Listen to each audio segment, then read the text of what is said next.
নমস্কার my channel my views, আপনাদের সবাইকে स्वागत। मैं आज बात करने आया हूँ वो सब्जेक्ट जो ऑलरेडी आप लोग जानते होंगे, जिन लोग पेपर्स वगैरह पढ़ते हैं। आजकल हमारे देश में एक तूफान से पहले ऐसा लगता है कुछ होने वाला है, थम सा गया। हमारे गृह मंत्री, प्रधानमंत्री सारे फॉरेन विजिट्स जितना था कैंसिल करके बैठे हुआ है।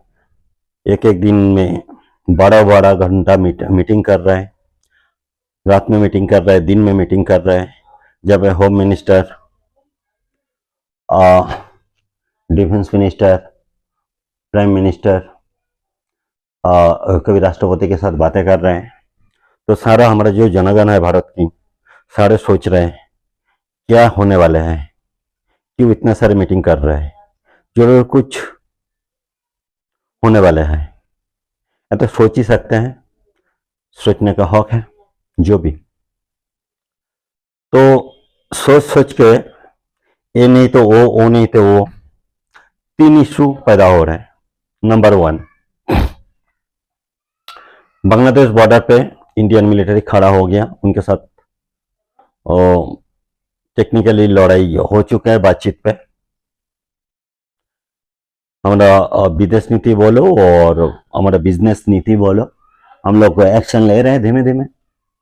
आप जानते होंगे उन लोग को जो चिकन नेक कहते हैं वेस्ट बंगाल की, उन लोग ब्लॉक करने के लिए कोशिश कर रहे हैं। उन लोग चाइना को ये बोल रहे हैं, आइए आपको पूरा मदद कर देंगे, आप लोग चिकन नेक को काट दीजिए, इंडिया को मुसीबत में डालिए।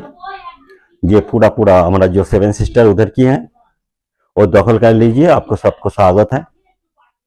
वो सोचते हैं कि अगर चाइना हमारा 7 सिस्टर ले लेगा तो बांग्लादेश के देश को छोड़ देगा। तो ये सारे उत्पादक बातचीत छोड़ के इंडिया को गुस्सा आ गया, उन लोग इंडिया भी धीमे धीमे एक्शन लेना चालू हो गई। तो कोई भी देश अगर अटैक करने के लिए जा रहे उसको पहले पूरा शांत हो जाता है, अंदर अंदर बहुत सारे बातचीत होता है, जो कैसे लीकेज ना हो जाए, हो सकता है। नंबर 2, पाकिस्तान का हाल भी खराब है। हम लोग पीओ के लेने के लिए कोशिश कर रहे हैं, हम लोग को बातचीत भी काफी स्पीड बढ़ा दिया। इंटरनेशनल कम्युनिटी जो है उनको हम लोग कैसे समझा रहे पता नहीं है हमें, क्योंकि वो सारे इंटरनल मैटर है जो हम लोग को डिस्कशन नहीं होता। तो हम लोग इधर बांग्लादेश इधर पाकिस्तान दोनों तरफ से कहां पे भी देख रहे हैं। यूरोपियन यूनियन जो है उन लोगों का भी मतभेद है अलग अलग, जैसा हमारा सपोर्ट में इताली है।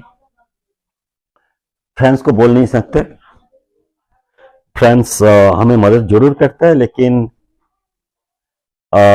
फ्रांस एक एम्बेसी था बांग्लादेश में, वो जो उल्टा सुल्टा बातें कर दिया, ये आसान चीज नहीं था। ये एक फ्रेंडली कंट्री जो फ्रांस है, उसका एम्बेसडर ऐसे कैसे बात कर सकते हैं बांग्लादेश में बैठ के। तो हम लोग देख रहे हैं जो बांग्लादेश में अभ्युत्थान हुआ, शेख हसीना को हटा दिया, उसका पीछे कौन कौन था, ये तो क्लियरली दिखाई देता है कि अमेरिका था। लंगोर इस्तेमाल हुआ पाकिस्तान वाले ISI, और काफी दिन से बांग्लादेश के अंदर उन लोगों के काम धाम चल रहे थे, लेकिन अमेरिका पीछे हट गया इस टाइम में। तब भी उसका जो लंगोर वहां पे यूरोपियन यूनियन में है, जो अंग्रेज लोग चले गए, ऐसा हम लोग को कभी पसंद नहीं करते इंडियंस को। उन लोग चाहते हैं इंडियंस एक दूसरे से लड़ाई करें, तो उन लोगों का एजेंट अभी भी बांग्लादेश में है, और उन लोग पूरा बांग्लादेश को मदद करने के लिए तैयार है। दूसरा ये है, इंडिया की राशि के साथ लेकर बैठा हुआ है, जो यूरोप को अच्छा नहीं लग रहा है, क्योंकि हो सकते हैं कि इंडिया बैक हैंड में रशिया को सपोर्ट कर रहे हैं, इसके वजह से उसको पिटाई हो रहे हैं। मतलब इस टाइप का, मतलब हम दुश्मन बन चुका है, लेकिन ऑप्शन खास नहीं है। अमेरिका पीछे हट गया तो यूरोप फंस गया, तो इस हिसाब से हम लोग बांग्लादेश को मदद कर सकता है, लेकिन किधर से करेगा भगवान जाने। क्योंकि यूरोप को हिम्मत ही नहीं है जो अमेरिका को छोड़ के यहाँ पे डायरेक्टली बांग्लादेश को मदद कर सकता है। ऐसे कोई देश नहीं है जो यूरोप में जो हम लोगों को चैलेंज कर सकता है। पाकिस्तान की पॉइंट, एक्चुअली कश्मीर इश्यू लेके जो है यूरोपियन को कोई इंटरेस्ट नहीं है, उसको ना आता है ना जाता है, वहाँ पे ना बिजनेस है ना कुछ है। उन लोग से उंगली करने के लिए इंडिया को परेशानी करते हैं उन लोग तब भी पाकिस्तान के फेवर में बात करते हैं कुछ बेचना हो। वो इनडायरेक्ट प्रेशर क्रिएट करता है जो इंडिया कुछ खरीदे यूरोप से। कोई बार देखेंगे चाइना भी, सॉरी यूरोपियन यूनियन कोई बार चाइना की भी साइड लेके बातें करता है, कोई बार अमेरिका का साइड लेके बातें करता है। ये सारे होते रहते हैं, उसका अपना अपना इंटरेस्ट है। एक चीज देखा गया, रहे पाकिस्तान की बात, हो सकता है पाकिस्तान का अटैक करे, हो सकता है बांग्लादेश का अटैक करे इंडिया, क्योंकि दोनों मिलकर हमें इंडिया को परेशान कर रहे हैं। और कुछ बातें कर लेता हूँ जो इंटरनल है हमारा, जो सुप्रीम कोर्ट और हमारा पार्लियामेंट के अंदर एक स्टार्ट हो गया। एज ए इंडियन सिटीजन हमारा पास पूरा पूरा अधिकार है, हम लोग कुछ भी बोल सकते हैं, हम लोग पार्लियामेंट को भी चैलेंज कर सकते हैं, हम लोग सुप्रीम कोर्ट को भी चैलेंज कर सकता है। अगर पसंद ना हो, हमारा इंटरेस्ट के बाहर चले जाए तो ये मानते हैं हम लोग देश चलाता है हमारा, ये पूरा पूरा वो है, एक दुनिया में कहां पे भी नहीं है ये देश सुप्रीम कोर्ट चलाता है, नहीं चलाता है सुप्रीम कोर्ट। प्रेसिडेंट होता है सबसे ऊंचा पोजीशन में सिटीजन के अंदर, उसके अंडर में पार्लियामेंट आता है, वहां पे प्राइम मिनिस्टर होता है, वो सारे देखते रहते हैं उसका सारे काम धाम जो भी है। कुछ टेढ़ा मेढ़ा हो गया तो पार्लियामेंट लॉ कोई भी आइन बना लेते हैं, उस आइन को जो प्रेसिडेंट साइन कर देता है वो लॉ बन जाता है। और जो लॉ है हो सकता है ये टाइम वक्त के खातिर वो थोड़ा चेंजिंग करना पड़ेगा, तो पार्लियामेंट में फिर वो बहस होता है जी इसको हमें चेंज करना है। पार्लियामेंट आपस में लड़ता है, अलग अलग व्यू रखते हैं, अपना अपना व्यू रखता है। कभी कोई सारे ग्राउंड लेवल में उसके स्क्रूटिनी किया जाता है सोसाइटी को, अलग अलग जात के अलग अलग समाज के हिस्सा को,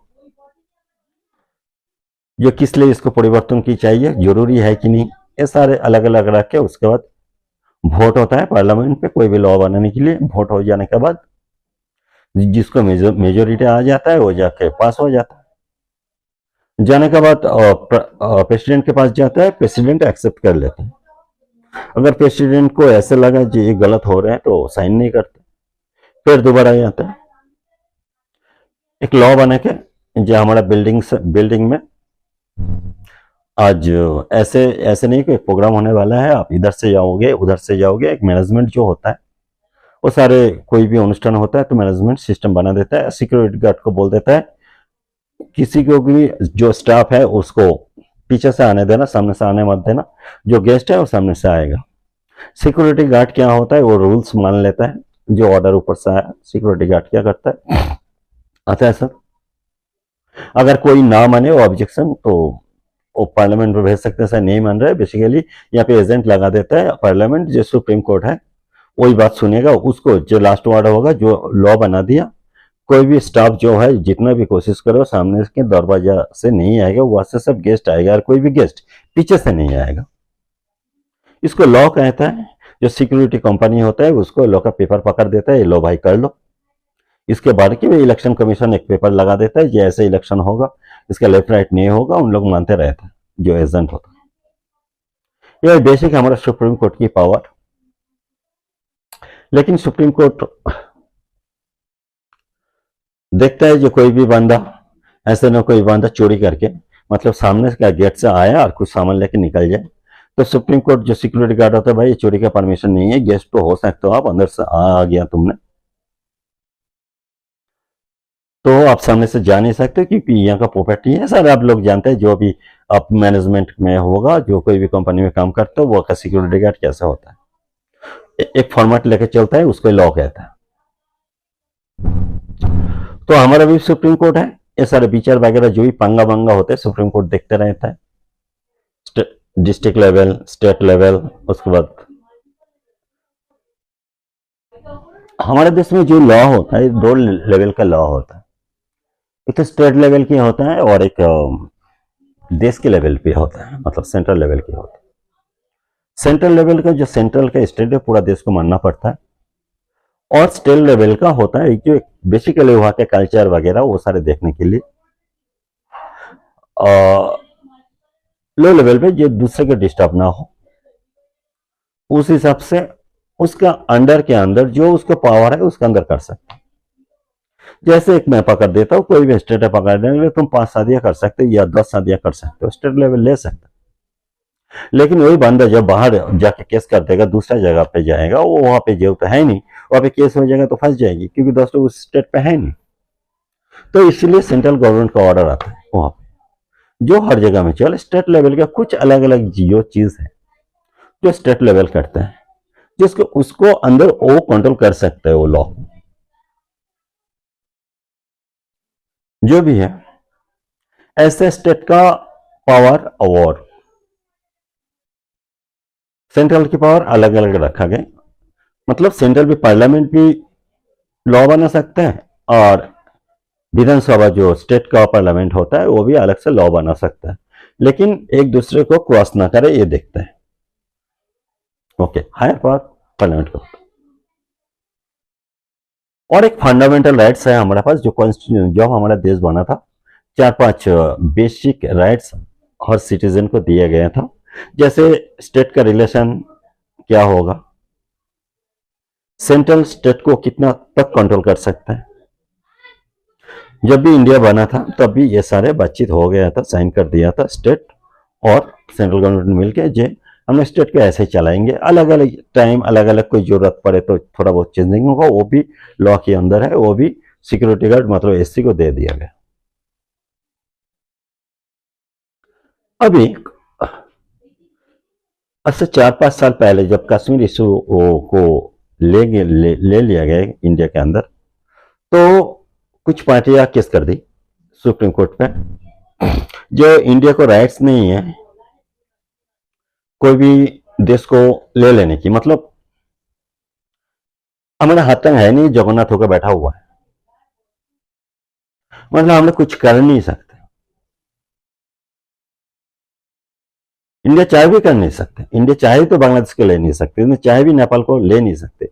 और सारे के सारे पार्लियामेंट नहीं एससी में केस हो जाता है। अजीब बात है।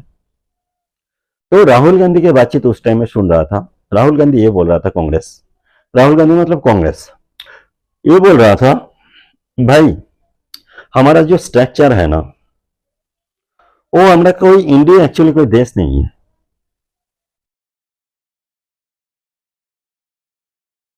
अब सोचिए इंडिया तो एक देश ही है नहीं, उन लोग बोल रहे अलग अलग देश की समूह है ये। इसका मतलब युक्त राज्यों का काटम जो अमेरिका में चलता है, कुछ चीजें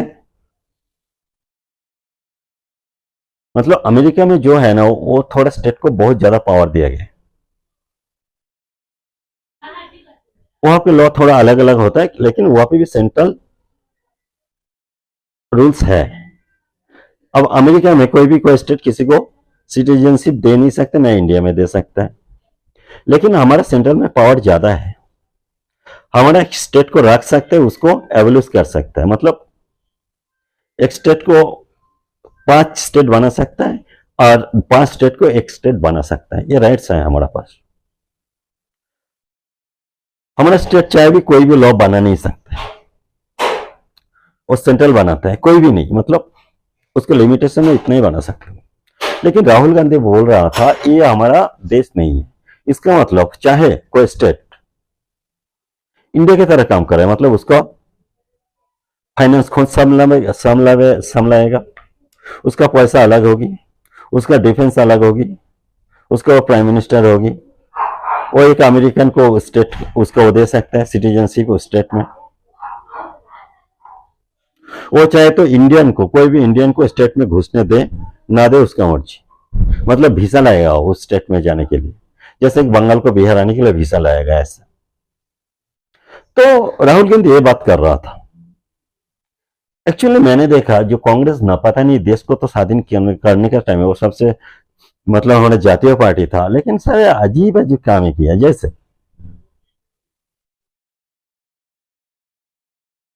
पता है जब प्रधानमंत्री बन रहा था हमारा महान आत्मा, तब उसका कोई सपोर्ट नहीं किया था, 40 के 40 उसके अगेंस्ट में वोट दिया था। लेकिन गांधी जी बोला अरे इसे कर ले यार, पे पे करता है, तो उसको बना दिया। पता नहीं गांधी जी का उनका क्या रिश्ता था, इसको पीएम बना दिया। पीएम बनाने के भाग भाग के कश्मीर वहां पे चले गए, कहा नाम है, यूनाइटेड नेशन। जो हमारा पार्लियामेंट का कोई भी ऑर्डर नहीं लिया, पढ़ने की बहस नहीं है, वो जाके कश्मीर को बोल दिया ले ले ले ले भाई इसका सवाल, ये तो इंडिया में आना चाहता है, इसका शर्म मरम नहीं है, तो इंडिया आना चाहता है, इंडिया के लिए वो साइन कर दिया, ये रख लो, इसका प्रॉब्लम बाद में सॉल्व करेंगे। वो कश्मीर लेके वो किया। वही कांग्रेस जो है, बाद में जब कश्मीर को इंडिया उसका स्पेशल पावर खत्म कर दिए, कांग्रेस को सपोर्ट कर रहा था, केस कर दिया था जो नहीं नहीं, अरे इंडियन पार्लियामेंट ले रहे, सुप्रीम कोर्ट में क्या घंटा बजाएगा वहां पे? पार्लियामेंट लेके सुप्रीम कोर्ट ले संभाल इसको, यहाँ पे भी सेम रूल्स चला दे, जिसको दूंगा वहां पे तो सेम चीज, बस मिलिट्री हमारा हो गया, अभी तुम्हारा कोई वो नहीं है, सिक्योरिटी गार्ड उधर आगे बढ़ लो, वहां पे भी गार्ड कर लो, बस इतना ही।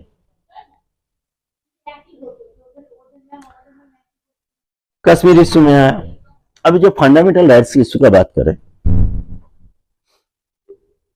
फंडामेंटल राइट्स हमारा हर सिटीजन के लिए बराबर है, लेकिन ये साहिबा में मामला जो हुआ था,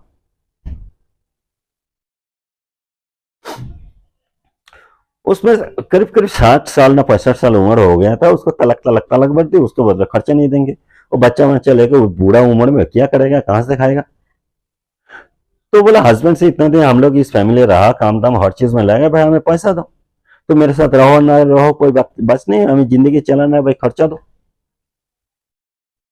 जो कांग्रेस का जो राजीव गांधी था वो बोला ऐसा कुछ होगा नहीं भाई, तुम जाओ, तलक तलक तलक हो गया, अभी तुम मर जाओ, वो भी रहे।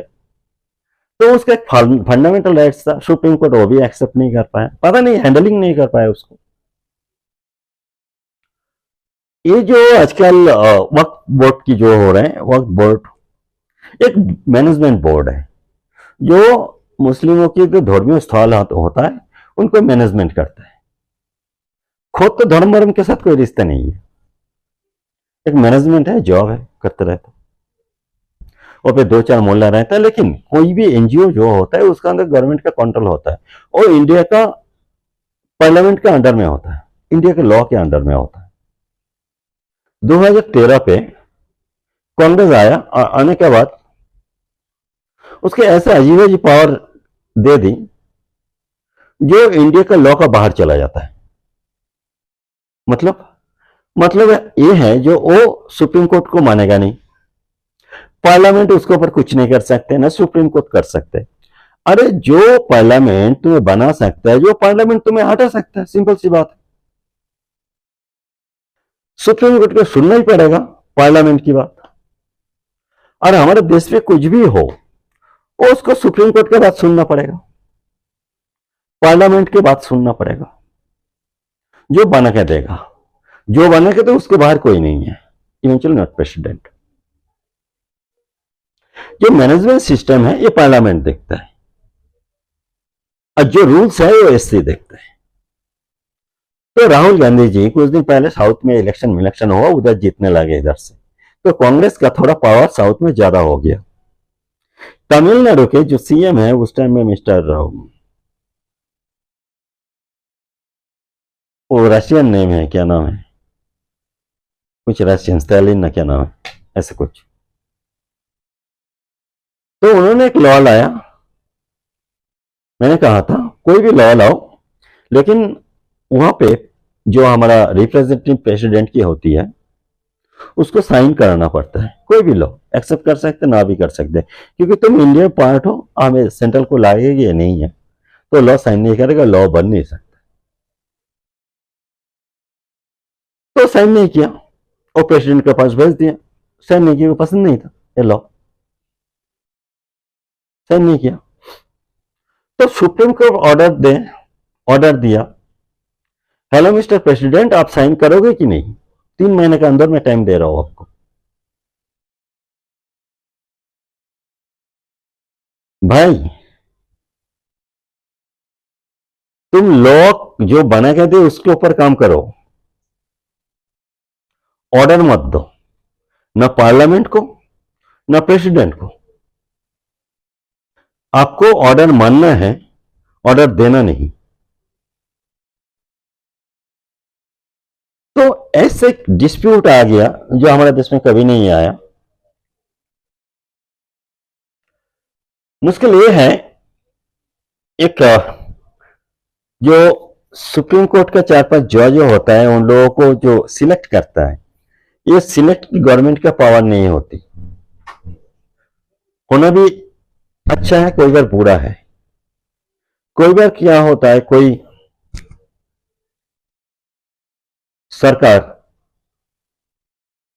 इन फ्यूचर में देखा जाए उसका एक्टिविटी अच्छा नहीं है, कभी क्रिटिसिज्म होता है। जैसे कोई सरकार आगे बोले ये हिस्सा को मैंने चाइना को बेच दूंगा, नहीं बेच सकते हो। तो सरकार भी अगर ऐसे कुछ काम करे जो गलत है और उस टाइम में सुप्रीम कोर्ट चैलेंज ना करे तो एक लूपहोल हो जाता है, मैनेजमेंट नहीं चलती। वैसे ही अगर पार्लियामेंट का बात सुप्रीम कोर्ट ना माने तो भी एक बड़ी प्रॉब्लम है। कुछ दिन पहले शिकन नहीं करेगा, एक बड़ा विचारपति का घर से बहुत सारे पैसा मिला। इन्हीं के लॉ बिकता है, जो ऑर्डर आता है हाई कोर्ट सुप्रीम कोर्ट से, ये बिकता है। घोटाला तो हर जगह में होता है, पार्लियामेंट में भी होता है, कोर्ट में भी होता है, लेकिन सिस्टम के तो बाहर नहीं जा सकते हो। इसको सॉल्व करना इम्पॉसिबल है, नॉट पॉसिबल। ह्यूमन एरर रहेगा तो उसको हम लोग कम कर सकते हैं, जो घोटाला ना हो, लेकिन उसको एक्सेप्ट नहीं कर सकते। जो घोटाला हो तब तो दुनिया सारे घोटाला ही घोटाला करेगा। तो एरर तो रहते 1% 2% ये तो एरर रहेगा। सारे जो लॉयर्स होता है वो फेयर नहीं है, सारे जो पार्लियामेंटेरियन होता है कोई बार जेल में जाता है। इसको हम लोग कम रखने के लिए कोशिश करते हैं, लेकिन कोई सालों सालों से देखा जाए जो राहुल गांधी का व्यूज है वो हमारा लॉ डिपार्टमेंट मान लेता है, उसके प्रति झुकाव है थोड़ा, कोई सालों से। ये झुकाव हमारे देश को तरक्की करने के लिए जब भी जा रहे हैं, जैसे सारा बानो मामला 2013 में जो वक्त बिल वो हुआ था, जो आप केस नहीं कर सकते हो, ये बिल्कुल मेरा फंडामेंटल राइट्स का अगेंस्ट में चला जाता है। मैं केस कर सकता हूँ, हाई कोर्ट सुप्रीम कोर्ट जा सकता हूँ, मैं चैलेंज कर सकता हूँ, ये मेरे बिल्कुल फंडामेंटल राइट्स के अंदर, कोई भी इंडियन सिटीजन के अंदर है। लेकिन जो फंडामेंटल राइट्स को एबोलिश किया हो वहां पे नहीं आप केस नहीं कर सकते हो, तो ये मेरा फंडामेंटल राइट्स को खत्म हुआ। इस टाइम पे तो सुप्रीम कोर्ट चुप था, देखा नहीं। जब उसके बदलने के लिए कोशिश कर रहे हैं, अब आर्गुमेंट अगर सुप्रीम कोर्ट में सुनोगे तो हंस हंस के मरोगे। जो लॉयर्स लोग क्या क्या बातें कर रहे हैं, सर 4 लाख नहीं, 4 लाख अभी तो रहने दो, उसको हटाना मत। हर जगह में केस होगा, पेपर नहीं है तो आपका जमीन नहीं मिलेगा। आपको कोई रजिस्ट्री करके नहीं दिया, मेरा एक जमीन है जो मेरा ही नहीं है, अजीब बात है। मैं 10 बीघा जमीन रख जब दखल करके बैठा हूं, जो मेरे जमीन नहीं है, मैं वक्फ बोर्ड को दे दी, ये जो 10 बीघा जमीन है ये वक्फ बोर्ड की है। अभी जो एक्चुअल हकदार है उस जमीन मालिक का, मतलब मैं तो नहीं था ना, वो भी चैलेंज नहीं कर सकते। अरे वो बंदा, मैं किसी के दखल करके बैठा हूं, 10 बीघा जमीन मैं वक्फ बोर्ड को दे दी, अरे वो बंदा चैलेंज नहीं कर सकते। मैं देखे तो खल्लास हो गया। 10 बीघा जमीन वहां पे बड़ा सा शोरूम बना लो, वहां के थोड़ा हिस्सा हमें देना, बस कमीशन काट मनी मेरे पास आ गया और वो बंदा केस नहीं कर सकता। बस इतने तक। आपको अच्छा लगे तो सब्सक्राइब करें, लाइक करें शेयर करें। नमस्कार, बंद करना।